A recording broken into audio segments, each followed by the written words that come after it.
ने इसी तरह से प्रैक्टिस करनी है। कोई डाउट आए सो आप कमेंट करके अपना डाउट ले सकते हैं। चैनल को लाइक कमेंट करना शेयर करना मत भूलें। Thank you for the watching. और इसी तरह से आप कंटेंट को बनाइए और प्रैक्टिस कीजिए। Thank you. हेलो फ्रेंड्स, तो आज के टॉपिक पे हम कर रहे हैं पार्ट 2। लास्ट वीडियो मैंने बनाया था अपना आर्ट से रिलेटेड, जिसके अंदर हमने डिफरेंट फंडामेंटल्स को कवर किया था। पार्ट 1 में हमने एलिमेंट्स को, बैकग्राउंड को रेडी किया है एंड अब स्ट्रॉबेरी पे काम कर रहे हैं। उसका आगे का पार्ट को आप देखिए, लर्न कीजिए। कोई डाउट है आप कमेंट कर सकते हैं। फर्स्ट पॉइंट इज दैट कि आप इस और पेंटिंग को इलेबरेट करना चाहते हैं तो मैंने हर वीडियो में बोलती हूँ स्केचिंग करिए, क्योंकि उसी से ही हमारा आर्ट और बिल्ड हो पाता है। और इमेजिनेशन को डेवलप करने के लिए हमारे पास कुछ फीचर पॉइंट्स हैं जिस पे आपको ध्यान देना चाहिए।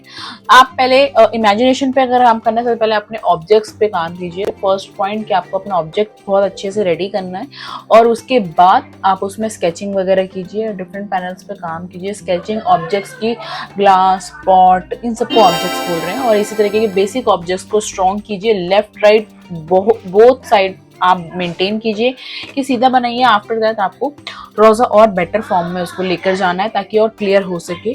फिर आपका जब ऑब्जेक्ट क्लियर हो जाए फिर थोड़ा और हैवी ऑब्जेक्ट्स पे काम कीजिए, लाइक कुकर है, कढ़ाई है। डिफरेंट एंगल में लेटा के, गिरा के, उठा के 3-4 एंगल बनाइए। देन उसके बाद हम आगे और हैवी फॉर्म में जाते जाते हैं। उसके बाद आता है आपका ड्राइंग क्लियर होने के बाद आपको अपने शेडिंग पे, कलरिंग पे धीरे धीरे जो भी आपका बेस्ट कलर मीडियम है उस पर आप फोकस कीजिए ताकि आपका और कलर पे भी इंटरेस्ट बना रहे। चलिए वीडियो को लंबा ना करते हुए आगे बढ़ते हैं। इसको आप मेरे साथ खत्म कीजिए सेशन को। कोई डाउट है कमेंट डाल के अपने डाउट्स वगैरह ले सकते हैं। Thank you for the watching. और करियर के बारे में अगर आप पूछना चाहते हैं तो नंबर डिस्प्ले पे आ रहा है। कोर्स के बारे में पूछना चाहते हैं, नंबर डिस्प्ले पे आ रहा है, कॉल कीजिए, अपने साथ डाउट्स क्लियर कीजिए। Thank you for the watching. And अब मैं कर रही हूँ इतने इस वाले सेक्शन पे काम। सो मैंने इसके लिए लिया है क्रिम्सन का शेड, ब्लैक और ब्राउन ले रखा है ऑलरेडी। तो अब मैंने यहाँ पे डाला है थोड़ा डार्क शेड के लिए मैंने ब्राउन और क्रिम्सन और ब्लैक तीनों शेड्स यूज़ किए हैं। मैंने यहाँ पे इसको डाल दिया, थोड़ा सा और डार्क किया मैंने इधर का पैनल। अब मैं देखो फ्लैट ब्रश ले रही हूँ, ड्राई ब्रश को छोड़ दिया क्योंकि मैंने ना पहले ब्लेंडिंग करना सही समझूंगी कि पहले स्मूथ ब्लेंडिंग कर दूँ अच्छी सी। तो मैंने यहाँ पे इसको ब्लेंडिंग करी है और थोड़ा सा स्मूथ कर दिया है मैंने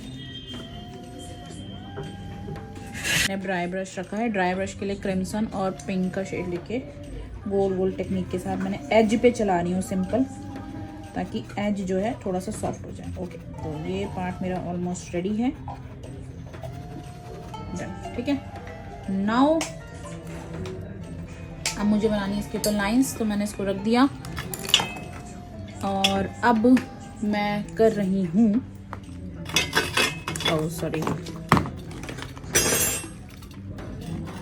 अब मैं कर रही हूँ क्रिम्सन का शेड। और मुझे यहाँ पे जैसे इसमें ड्राइंग दिखाई दे रही है पहले वो शेड के साथ, तो उसी हिसाब से आपको उसको ड्रॉ करना है। ड्राइंग को इम्प्रूव करने के लिए एक ही कॉन्सेप्ट है कि डेली स्केचिंग करिए।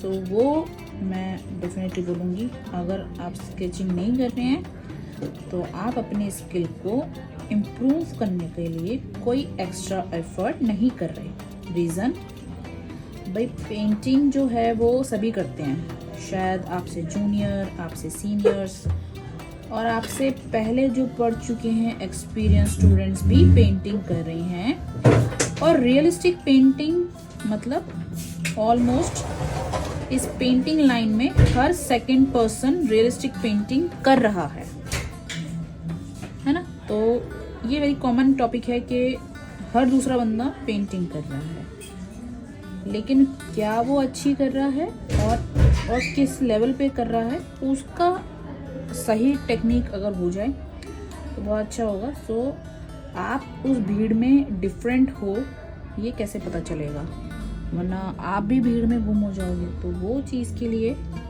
स्केचिंग बहुत इम्पॉर्टेंट है कि आपको इमेजिनरी भी बहुत अच्छे से आता है और हैवी से हैवी कोई भी चीज़ है वो आप बहुत अच्छे से कर पाते हैं, इसीलिए स्केचिंग हम कर रहे हैं। तो अब मैंने इसकी ड्राइंग करी है। पहले मैंने लिया है सिंपल वाइट कलर और क्रिम्सन के साथ, थोड़ा सा मैंने इस साइड भी हल्की हल्की डाल दी है, तो थोड़ा सा क्रिम्सन और वाइट को थोड़ा कम कर दिया, इस बार हल्का सा दे दिया है। अब मैंने ये जो दिया है अब इसको कम भी करेंगे, ज़्यादा आया है ना, तो उसको कम करने के लिए मैंने इसके ऊपर थोड़ा सा फेड करने के लिए बीच बीच में रेड चला दिया है, और ऑरेंज और रेड भी मिक्स करके भी चला सकते हैं ताकि टोन थोड़ी सी सटल रहे बस। अब मैंने नीचे की साइड मैंने यहाँ पे लाइट क्रिम्सन का शेड दिया है ताकि हल्का सा यहाँ पे शेप भी दिखाई दे।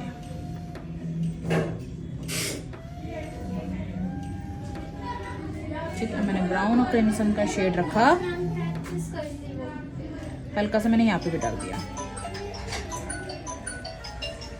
ठीक है, अब मैंने डाला है अभी मैंने जस्ट ब्लैक किया है, अब ये सारा सूख चुका है। और ठीक है, तो अब मैं ब्लैक के ऊपर क्या कर रही हूँ, हाईलाइट कर रही हूँ। हाईलाइट के लिए मैंने येलो लिया है, और येलो के लिए मैंने जस्ट थोड़ा सा बीच में ज़्यादा पानी आ गया है, कलर को थोड़ा थिक कर रही हूँ।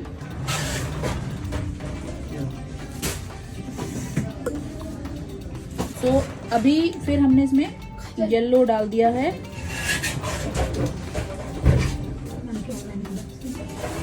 और यहाँ से मैंने डाला है थोड़ा सा हाईलाइट भी, ये ब्लैक के साथ थोड़ा सपोर्टिव शेड, दैट्स इट। ठीक है, अब मैं ग्रीन पे काम कर रही हूँ। ग्रीन में मैंने क्या किया, येलो डाला और वाइट डाला। पहले मैंने कलर को लाइट कर दिया, ग्रीन येलो वाइट लेके मिक्स करके सबको लाइट कर दिया। ठीक है, अब मैंने एक साइड से लाइट का शेड डाल दिया। सी सब में मैं एक साथ ही काम कर रही हूँ। ब्रश को बहुत इंपॉर्टेंट है एक फ्लो में चलाना ताकि आपका हाथ सेट हो जाए। तो देखो मैंने एक ही ब्रश चलाया, पिक्चर निकल कर आ रही है कि वो क्या है और कहाँ से लाइट है। ये चीज को ध्यान में रखना है कि आप बार बार स्ट्रोक्स चला रहे हो। अब ये स्किल कैसे आएगी, ये चीज थोड़ी सी अब कह सकते हैं कि हमने एक्सपीरियंस है तो उसका फर्क पड़ता है।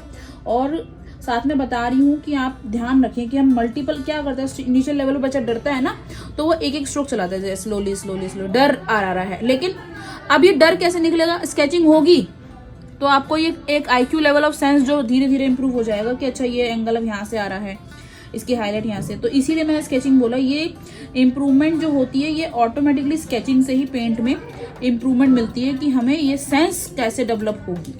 ओके, तो मैंने हाईलाइट डाल दिया, साथ में मैंने डाला है डार्क ग्रीन का शेड, तो वो भी मैं एक ही ब्रश स्ट्रोक में चला रही हूँ अभी कि डेप्थ मेरी ऐसे जा रही है। अभी वापस से मैं ग्रीन का शेड डालूंगी कि ग्रीन का मिडल शेड, ग्रीन का शेड इन द सेंस की मिडल टोन। अभी बेस डाला हुआ था जो ड्राई हो चुका है, तो सिंपल मैंने सब अभी दोनों पे एक साथ काम चल रहा है, तो मैंने जहां जहां मुझे डार्क का शेड लग रहा था वो मैंने डाल दिया। ठीक है, ऑलमोस्ट इज डन। ठीक है, अब मैं वॉश कर रही हूँ, क्यों, ताकि मैं अब डार्क कलर में थी तो लाइट टोन में आ रही हूँ। अब मैंने बेस का ग्रीन कलर रखना है, सो ग्रीन कलर क्यों बीच में चला रही हूँ, हाईलाइट और डार्क के बीच में मैंने थोड़ा सा मिक्सिंग कर दिया है। पानी नहीं लिया है, धोया था, एक्स्ट्रा वाटर नहीं ऐड किया, सिर्फ क्रीमी टेक्सचर था कलर का, तो हमें जरूरत नहीं पड़ी। तो ये ब्लेंड हो गया है। Middle green, highlight green, dark green, बस इन 3 शेड्स के साथ हमने काम किया। पहले हमने लाइटर ग्रीन डाला। अब मैं डाल रही हूँ, ये बेस ऑलमोस्ट रेडी हो गया। अब मुझे करना है इसका टेक्सचर इन द सेंस की लाइनें आ रही हैं पेंट के थ्रू, वो थोड़ा सा अगर आपको और डालना है। वैसे क्योंकि कैनवस का साइज बहुत छोटा है तो जरूरत भी नहीं है, लेकिन हमें डालनी है तो मैं बताती हूँ कैसे डालेंगी। सो हमें ये पतले राउंड ब्रश से अब मैंने एक शेड बना लिया, एग्जाम्पल लाइटर ग्रीन कलर का शेड बना लिया। ठीक है, लाइट शेड। सो अब मैंने कुछ लाइनें लाइट की, वो देखो ऐसे करके लाइनें डाल दी मैंने, कुछ डाल दी। अब मैंने इसमें भी सब में 2-4 में डाल दी, ऐसे लाइट की, ऐसे ही डार्क की। लीफ के ऊपर लाइनें नजर आती हैं तो मैंने थोड़ी सी लाइनें ऐड कर दी हैं, पहले लाइट टोन एंड फिर डार्क टोन।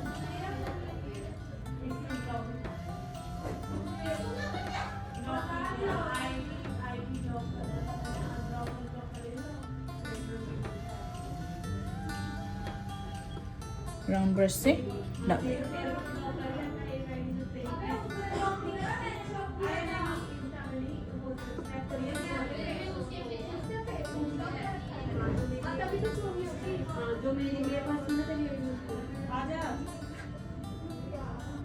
डाल दी। अब थोड़ी सी मैंने डार्क की भी डाल दी, बस ऑलमोस्ट पिक्चर इज रेडी है लीफ के अंदर। तो थोड़ी सी डार्क की भी डाल देंगे।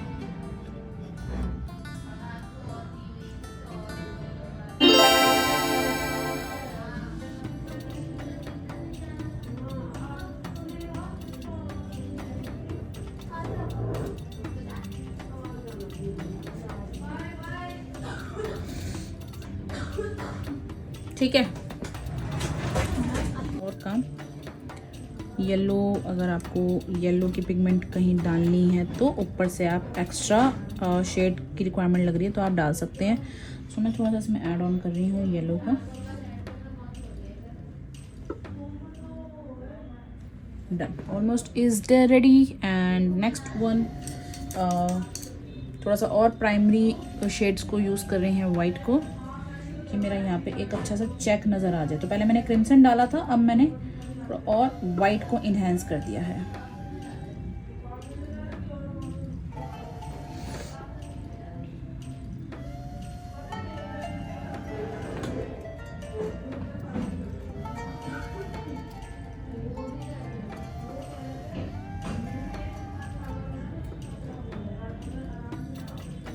और थोड़ा सा नीचे भी वाइट आ रहा है कुछ कुछ, तो मैंने कुछ कुछ चीज़ें वाइट की डाल दी हैं। ठीक है ना।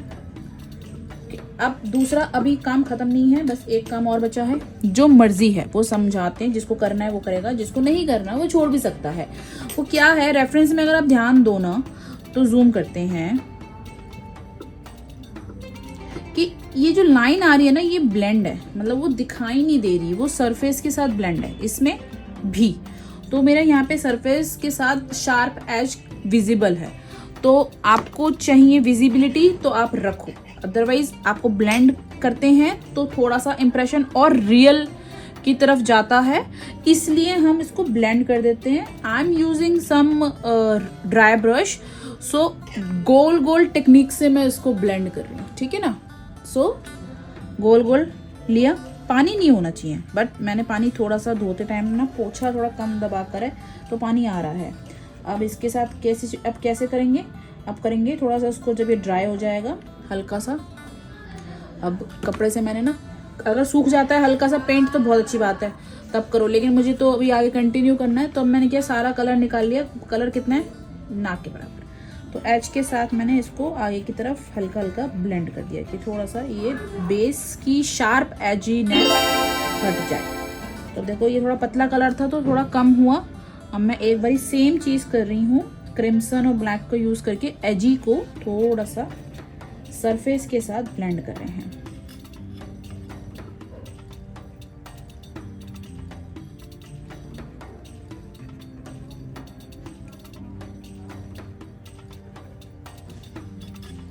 सेम चीज़ है, क्रिम्सन रेड का शेड, और हमने उसके एज को ब्लेंड कर दिया। आगे जा रहे हैं तो ब्लैक कलर ज़्यादा आगे ना जाए, ये ध्यान रखना है, इसीलिए ये चॉइसेबल है। कंट्रोल नहीं किया ना तो ब्लैक कलर बहुत आगे तक चला जाएगा और फिर पेंटिंग रीडू पे चली जाएगी, तो ये ध्यान से करना है। तो आगे मैं थोड़ा सा क्रिम्सन ले रही हूँ क्योंकि ब्लैक मुझे यहाँ पे एजीनेस नहीं चाहिए, तो मैंने थोड़ा सा क्रिम्सन निकाला और थोड़े क्रिम्सन के शेड के साथ मैंने इसको ब्लेंड कर दिया। डन।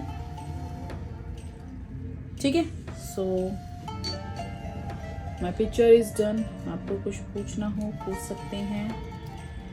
सो आपको समझ में आया होगा कि कैसे हमने काम करना है, और यहाँ पे हमारा टॉपिक ने इसी तरह से प्रैक्टिस करनी है। कोई डाउट आए सो आप कमेंट करके अपना डाउट ले सकते हैं। चैनल को लाइक कमेंट करना शेयर करना मत भूलें। Thank you for the watching, और इसी तरह से आप चैनल को बनाइए और प्रैक्टिस कीजिए। Thank you.